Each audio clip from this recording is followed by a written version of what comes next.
Hello, listeners. I hope you are doing well. Welcome to one of our podcast episode, which is based on the guest which we have today is Bilal Khan, one of my student, and now he has gained such a huge amount of experience that I have requested him to spare some time and share his journey with us. And we are going to learn from him the different kind of exposure which he is having. And I'm going to welcome Bilal.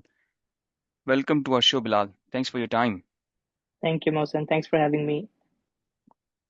How is everything in life?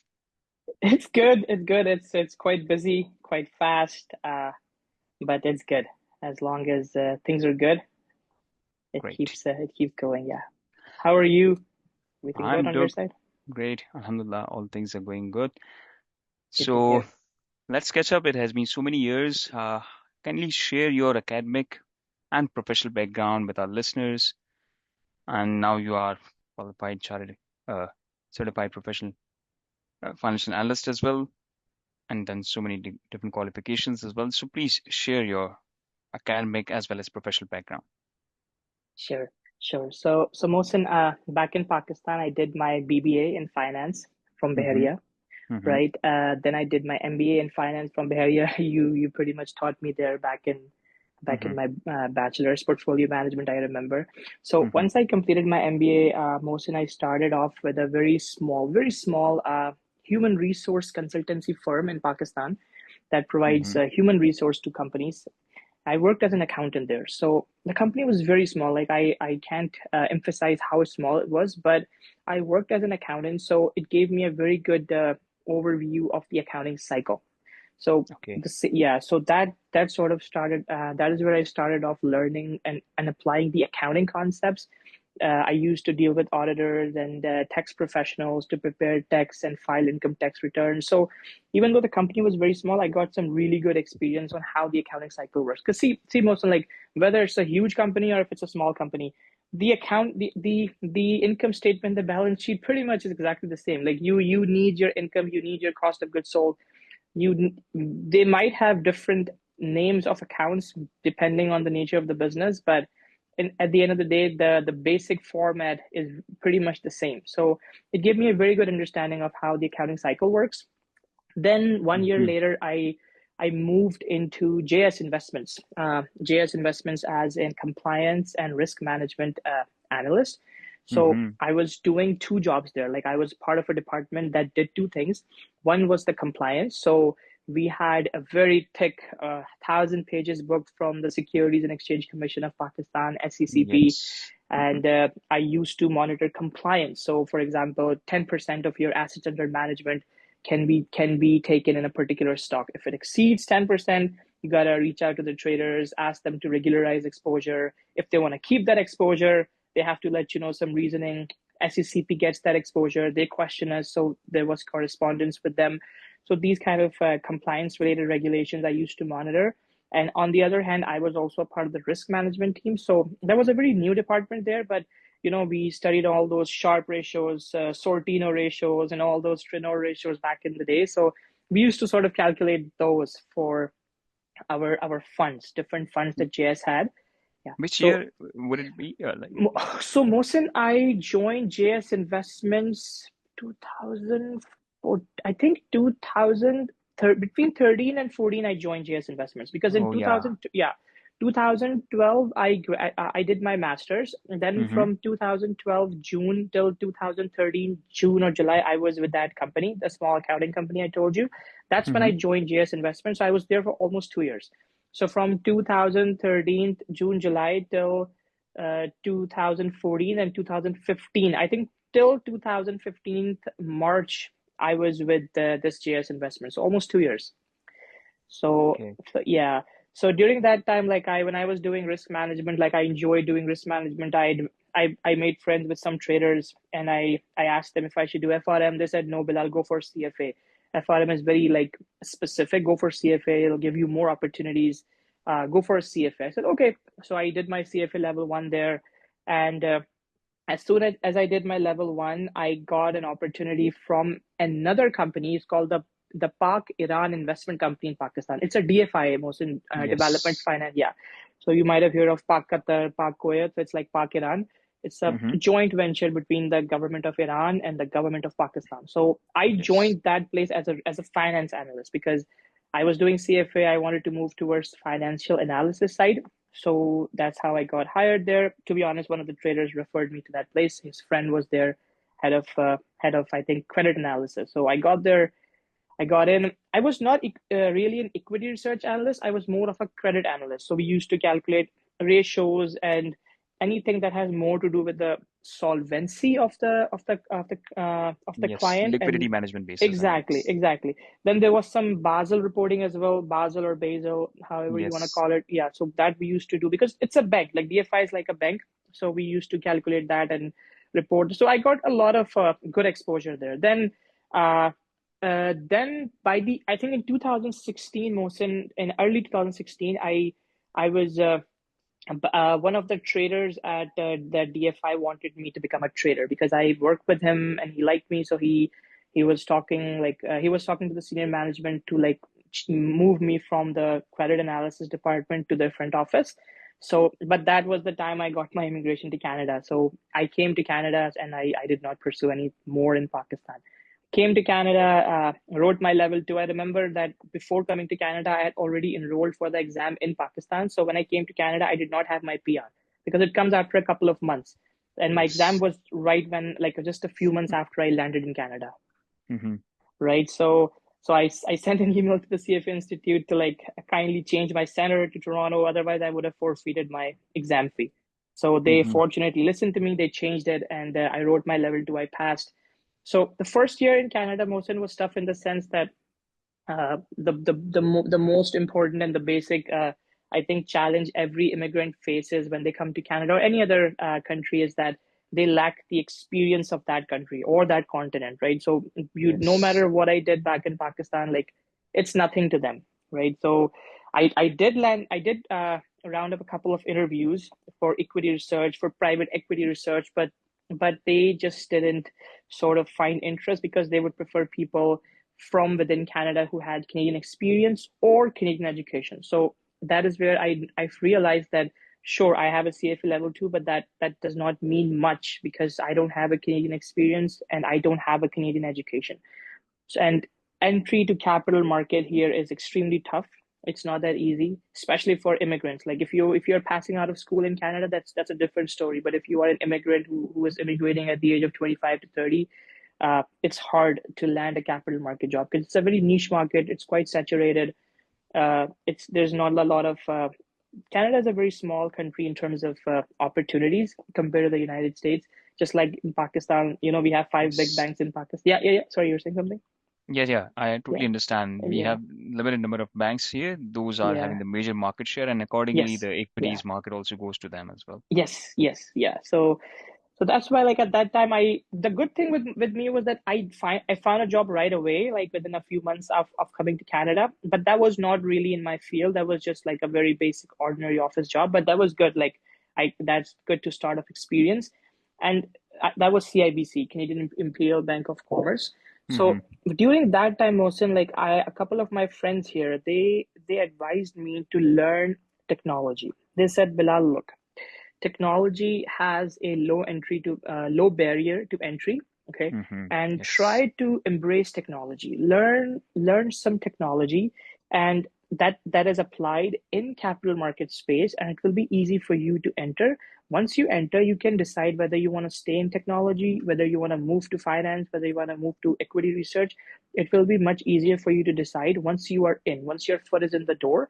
But as long as you're not in the door, it's not going to work the way you want it to be. I said, okay, fine. So I started taking some courses in technology. SQL, you might have heard of SQL. Yes. Yeah. So Structured query language. exactly, yeah. So that's a database language. I started learning that. You might have heard of Linux. It's an operating Yes. system. Yeah, that operates on command line. Very important operating system. I learned them, did some technology related courses, and that's how I got my big break. I joined TD Securities back in 2017, I guess. Yeah, 2017, somewhere around 2017 October, as an IT business analyst. And And then I worked there for almost 2 years in the same field. Then, based on my experience, I got an offer at CIBC in the capital market space, IT support. I went there, spent about 3 years, and then I came back to TD. And about I think 2023 is when I got the opportunity to join management. I am right now a global lead, global manager, and my market title is basically a VP. So Hmm. I think I haven't updated that in on LinkedIn, and I'm a global head. I manage a team within Toronto, America, Singapore, and London, England. So Great. yeah, So journey started from university, then BBA, MBA, and then it went on. yeah, You started getting experiences and having a yeah, diverse experience. As you said, you worked in compliance as well, in yeah, yeah, risk department, research yeah. department. Yeah, Then, it helped a y- lot. It helped a lot. Like you coming from different departments literally gives you like a bird's eye view that what is happening yes, in every space. Like you kind of know what is happening. Like even though you're sitting on the tech side, you still know that what's happening on the other side. You have some understanding, right? yeah. Yeah. So Bilal, you have gained experience in fintech as well, and that's the kind of new thing. Hmm. And when we talk with this kind of uh, conversation with different youngsters, they always says that we are confused, we're having a interest in finance, but uh, without technology now, especially with the time where we are saying that AI is leading so many different things, business Hmm. analysts and data analysts are getting more jobs as well. Hmm. Youngsters are confused. They're saying that should we pursue our finance profession as a degree and then we should jump into tech? And you have experienced this. How would you advise youngsters with respect to this fintech thing? Right. So I think most in the first and foremost, we need to understand what fintech is, right? Hmm. Once we know what fintech is, then we need to decide whether we want to jump into the space or not, right? So I'll try to give you a very simple explanation on how fintech works and what fintech is, right? Hmm. Fintech literally means a combination of finance and technology. You are working in an area where you utilize the concept of finance and you utilize the concepts of technology. It's fintech, right? If you take half of it out, it's you're basically left with the rest half of it, right? So Hmm. in so capital market technology, the space I'm in right now, Mohsen, it's capital markets technology space, okay, and basically we are managing systems, we are managing platforms where trading is done. So in my first 3, 4, 5 years, I was managing and supporting repo related and fixed income related platforms where you're doing treasury bonds, Canadian treasury bills, US treasury bills, corporate bonds, fixed income space. And then in the last 2 years, I've been doing commodities, metals, and FX, right? So Okay, I'll explain to you what fintech is with the help of my experience, what I'm doing, right? So sure. these systems that we are supporting, Mohsen, we are in the middle, we are sitting in the middle here. On the Hmm. one hand, we have the front office traders who are the pure business folks. They're using those systems to trade. Their responsibility is to bring money. Okay. Then that's on one side of our equation. On the other side, we have pure technical developers who are writing programs, who are writing code to build these applications, to build these platforms. We are sitting in the middle. Okay. So that's how we are fintech people. We are coordinating, we are collaborating with the front office. We need to have understanding of business and finance. If I don't know what a bond is, what a coupon is, how coupon is calculated, how can I talk to a trader, right? And at the same Yes. time, I need to know how technology works. I don't necessarily need to be a developer or a hardcore programmer, but I need to have some understanding of technology, how Python works, how SQL works, to be able to pass on information, pass on requirements from the front office to the technical people. That's where fintech comes in. You need to have some sort of knowledge about finance, and you need to have some sort of knowledge about technology, and that's where business analysts come in, that's where IT analysts come in. You are basically liaising on with every single stakeholder. You possess some knowledge from every single stakeholder. So youngsters who are confused whether they should go into finance or not, they need to understand that it's very good to learn finance, but at the same time they will have to embrace technology. These in North America, most, like, back in the days when we went to school, by school I mean university, Mm-hmm. like we did majors, right? Majors in finance, majors in marketing.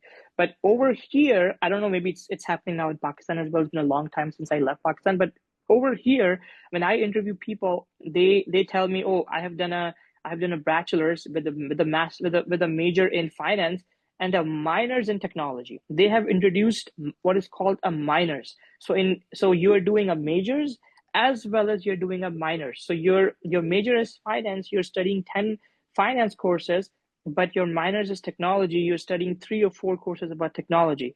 So that's how you're sort of equipped with both the tools when you go out in the market. And the other way around, you do a majors in technology with a minors in finance. They teach you mostly about technology, but some courses will be about finance, capital markets, securities, investment analysis, so that you know what capital markets, what investment, what finance is. So my advice to young generation would be that they need to continue to learn, and they need, I don't know about Pakistan, but like if there's so many online courses out there, if you are doing finance, for sure go for it, but at the same time embrace technology, take some courses online on the side to learn technology, learn Python, learn SQL, learn R, learn Java. You need to build those skills, otherwise it will be very hard because everything is moving towards technology. Like I've been hearing that even doctors are being asked to learn Python. And I was like Yes. shocked, like why, what a doctor has to do with learning Python. I still don't know Health what they tech. have to do, but they need to know. No, no, So yeah, yeah, health tech yeah, is also yeah, very high in demand these days. yeah, And yeah, like as you said, that business analysts are working and fintech is getting popularity.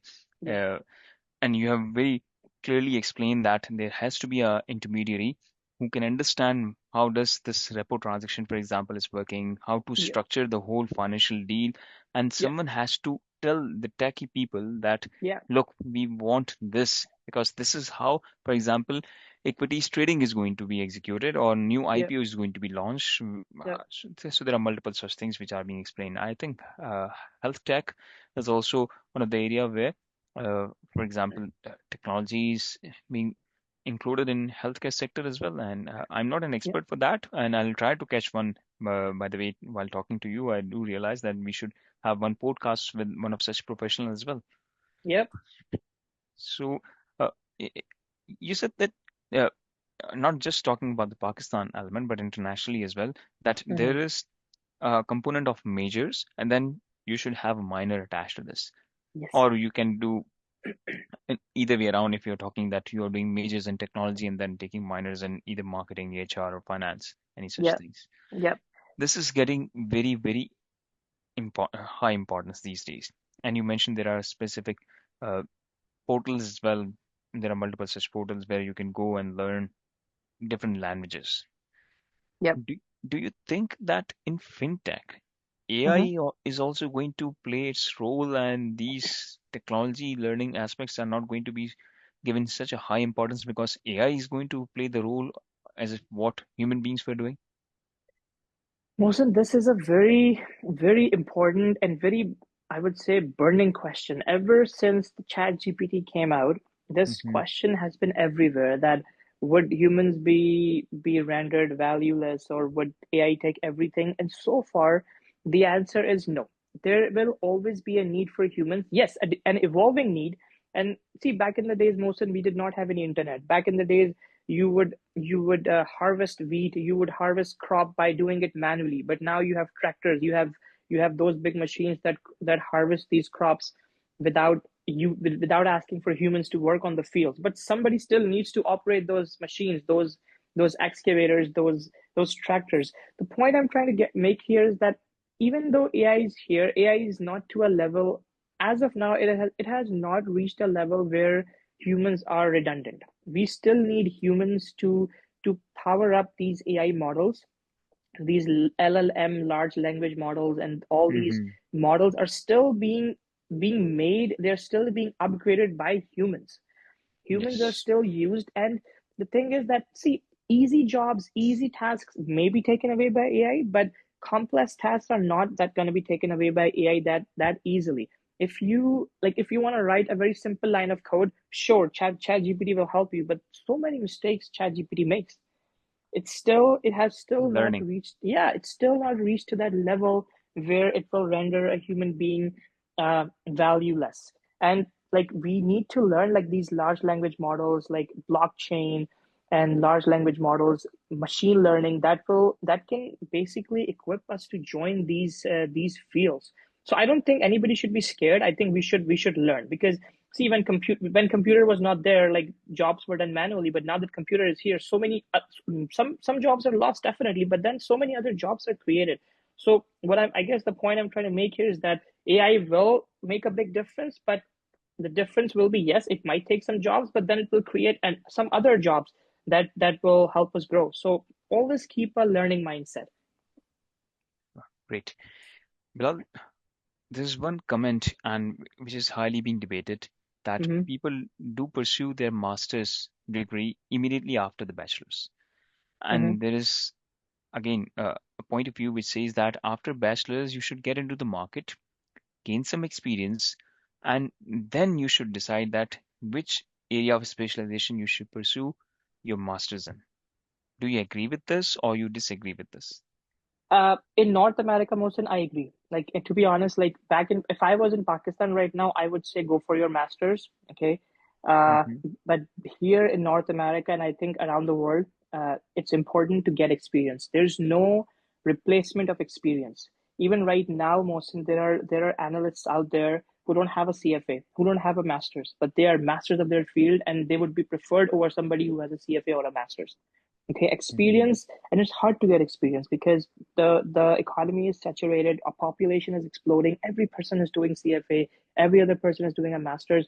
You need something that will help you stand out from the crowd, and that's experience, person. That's strictly experience. What you learn on the job, you yes, you can learn that academically as well, but not everything is taught academically. Even right now, like when I started uh, doing supporting these fixed income platforms, I was part of investigating these P&L calculations, the financing calculations, and there was so much more to learn that I never learned them in CFA. So, and if I trust me, if I knew all of those things, I don't need to be a CFA to do my job. I just need to know what my job asks me to do. The point is that once you're done with your graduation, try to look for a job. Okay, try your level best to get your foot in the door. And once your foot is in the door, you can study part-time, you can do a master's here is very expensive, by the way. If you want to do an Yes. MBA from yeah, if you want to do an MBA from like a good institute, like for example UFT, University of Toronto, or you want to do it from Schulich, they're very expensive, 90,000, 100,000, like for the whole program. That's a lot of money. So you need to ask yourself this question, like, do you want to put all this money right now, or do you want to first get into the workforce? If you join a good company, a lot of companies, they finance these Yes. programs. Like my CFA was paid for by my bank. My level 2, not level 2, my level 3 was paid for by the bank. And right now I renew my charter every year. There's a fee to it, and my organization covers it. So a lot of good organizations, they finance your studies. So you just need to just get your graduation done. And if you really want to learn, you can learn online. Udemy is a great place to learn. Like I have a Udemy account. I have so many courses that I've enrolled in. $10, $11, $12. That's the price. They teach you so much in those classes that you won't even learn those at school, because at school semester is just how many, 4 months, 5 months long. But these courses are so extensive. I took courses in Java, Python, like they're so extensive. I still haven't completed them, but they're covering everything. So if you want to learn, like, enroll yourself into these low budget or low expensive programs, and try to get your foot in the door. Once you're in, then you can go for a degree, just to decorate your resume. Perfect. Great. uh, Wealth of experience, and you are in wealth management, and you are somewhat associated with fixed income, equity income, but you have got wealth of experience as well. And thanks for sharing all your experience and exposure. We don't have uh, so much time with us in this, but I do really appreciate you have given me hands up in very few days. Like it was, in fact, in few of hours, you have confirmed that yes, I'm available. Again, I'm so grateful to you. Uh, No problem, sir. Anytime, anytime. It's really nice catching up with you. It was really nice talking to you after a long time. And yeah, pleasure is all mine. Bilal, moving towards the last question. Yeah, yeah. We talk about profession. Mhm. What about your health, your physical health, your mental health? We have realized that when you get into this world of fast moving activities, we do lose our health. We do lose our mental health as well, peace of mind. How do you balance your work life balance in your life and your family time as well? Mohsin, to be very honest, this field I'm in right now, it's very challenging and it's very demanding. Like, in Mhm. all honesty, I don't think I'm able to manage my work-life balance really well. Like, this field, capital markets itself, whether you're on tech side, whether you're an equity analyst, whether you're a portfolio manager, it's pretty stressful. When I go to the office, the traders are logged in, Mohsin, before 7 a.m. Back in Pakistan, they used to log in at 9 a.m. Yes. Here, they're I go to the trading floors, like as technology folks, we sit on the trade floor. Like now after COVID, we're working from home, but like before COVID, I would go to office every day. I have started before 7 a.m. I have even started at 6 a.m. I have even started at 5 a.m. most or 4 a.m. because there was nobody in Singapore. Because our applications are working around the clock. 24/7. It's a 24/7 trading system. It's not just North America, it's London, it's Dublin, it's Singapore. Like we are trading, like these systems are accessible around the world during like all the world clocks time, right? So Yes. it's difficult to manage work life balance. It is a rewarding field, I must say. It is a rewarding field. Your family is happy with the rewards you get, okay, compared to other many other professions here in Canada. It's a very rewarding field, but it's demanding. But I would always strongly suggest that always try your level best to maintain as balanced as you possibly can. Whenever there is less volume of work, whenever you are a little less busy, try to spend that time with family. These days, the one of the best I think things that came out of COVID is the work from home model. We could not Yes. even, yeah, we could not even think about it. Like back in the days, like when I came to Canada, like I used to travel downtown. I've been working downtown from day one because that's where all the banks are, right? So I've been Yes. coming downtown every single day. Imagine how much time I had to spend on the train. 1 hour, 20 minutes each way. 3 hours are gone in traveling. But ever since like COVID happened and work from home has become common, we get so much time to at least see our family. We are working at home. We can just come outside, get coffee, see our family, talk to your wife and kids, see them, talk to them. Like cherish that time, cherish that moment because you never know when this work from home model is going to be changed to return to office model because that's happening in a lot of industries. I would strongly suggest, especially in North America, the weather is very different from Pakistan.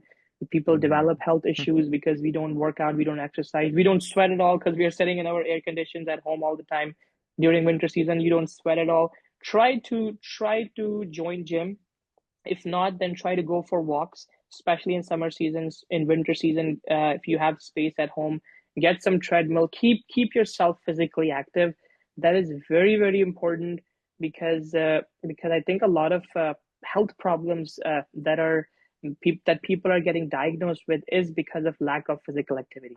A lot of problems like so try I would strongly recommend, and I try it myself. Like I'm not very consistent at it, but I do try a lot of times to at least walk, go out for walks, and go to the gym. I mean, these days it's been hard because with the kids, but whenever you get time, like just give this health a very high priority. Whenever you can, just keep striving for it. It's not going to be a perfect balance all the time. But that's what we need to keep striving for. Keep striving to maintain a balance. Seize the opportunity when work demands more. Talk to your family that hey, I need to give more time to work if there's some reporting, some deadline, something coming up. Sometimes work is not super busy. Try to, take a step away from work, spend time with family, and try to spend 15-20 minutes every day to walk or stay physically active. If you're at work, go out for walks. That's a great thing to do. When you're in downtown, like it's a great opportunity. Step out for your lunch, go for a walk. It will freshen you up. Yeah. That's great, Bilal. And health truly is a wealth. We do need to take care of our this wealth as well. That's intellectual wealth. Yeah. Yeah. Yeah. Yes. So Absolutely. thanks a lot, Bilal, and I'll catch you someday around on physical form as well, and we'll Yeah, have some catch up. Again, thanks for your time. It was really, really wonderful talking to you and getting so much information regarding the fintech and what's happening around these days. So, all the listeners, thanks a lot for this podcast listening, and we are expecting few more guests in the upcoming episodes as well. Until this time, take care of yourself. Bye for now. thank you. Bye bye. Thank you, Mohsen. Bye. Bye.